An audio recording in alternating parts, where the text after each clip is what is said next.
আজকে যার দোয়ার জন্য আমরা দাঁড়িয়েছি, এই মানুষগুলো আমরা একত্রিত হয়েছি, সেই মানুষটি জন্ম না নিলে আজকে আমরা যারা গণতান্ত্রিক রাজনীতি করছি সেই গণতান্ত্রিক রাজনীতি করতে পারতাম না। 1981 সাল থেকে আজও অবধি কোনো অন্যায়ের সঙ্গে যেই মানুষটি আপোষ করেন নাই, গণতন্ত্রকে বারের বার এই গণতন্ত্রকে হত্যা করার চেষ্টা করা হয়েছে, যেই মানুষটি গণতন্ত্রকে ধারণ করে বুকে লালন করে নিজের জীবনের মায়া, সংসারের মায়া, ছেলের সন্তানদের মায়া ত্যাগ করে যেই মানুষটি রাজপথে এই গণতন্ত্র এবং এই দেশের জন্য যুদ্ধ করেছেন, সেই মানুষটির জন্য আজকে আমরা এখানে দাঁড়িয়েছি। আজকে আপনারা অনেকেই হয়তো জানেন, কিছু মানুষ যারা 90 পরে জন্ম নিয়েছেন অনেকেই জানেন না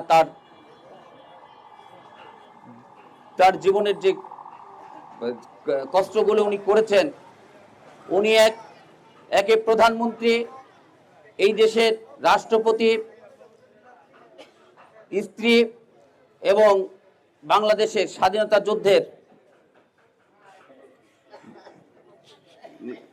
যুদ্ধের ঘোষক শহীদ প্রেসিডেন্ট জিয়াউর রহমানের স্ত্রী। উনি যদি এই দেশের চিন্তা না করতেন, মাটি ও মানুষের চিন্তা না করতেন, উনি মহা শান্তিতে জীবন যাপন করতে পারতেন। শুধু আপনাদের জন্য, আমাদের জন্য, দেশের সার্বভৌমত্ব রক্ষার জন্য, গণতন্ত্রের রক্ষার জন্য উনি সারাটা জীবন যুদ্ধ করে গেছেন। আজকে সেই মানুষটা মৃত্যুর সঙ্গে পাঞ্জা লড়ছে, তার জন্য দোয়া করার জন্য আমরা একত্রিত হয়েছি। আমরা সবাই প্রাণ ভরে দোয়া করব, আল্লাহ যেন তাকে সুস্থ করে আমাদের মাঝে ফিরিয়ে দেয়, যেন এই দেশে 90 স্বৈরাচার যেমন গণতন্ত্রকে হত্যা করতে পারেন নাই, 2007 সালে স্বৈরাচারেরা যেমন গণতন্ত্রকে হত্যা করতে পারেন নাই, যেই মানুষটার জন্য 2009 সাল থেকে 24 সাল পর্যন্ত, 24 সাল পর্যন্ত যুদ্ধ করেছেন, শুধু এই গণতন্ত্র, সার্বভৌমত্ব এবং এই মাটি ও মানুষ, আপনাদের আমাদের জন্য। আজকে সেই মানুষটা মৃত্যুর সঙ্গে পাঞ্জা লড়ছে। এই 18টি বছর একটি মিথ্যা মামলায় এই ফ্যাসিস্ট সরকার, আপনারা জানেন, একটি সাজানো মিথ্যা মামলায় সাজা দিয়ে দীর্ঘদিন কারাভোগ করতে হচ্ছে। সেইখানে তাকে স্লো পয়জন দিয়ে মৃত্যুর দিকে ঠেলে দিতে চেয়েছিলেন।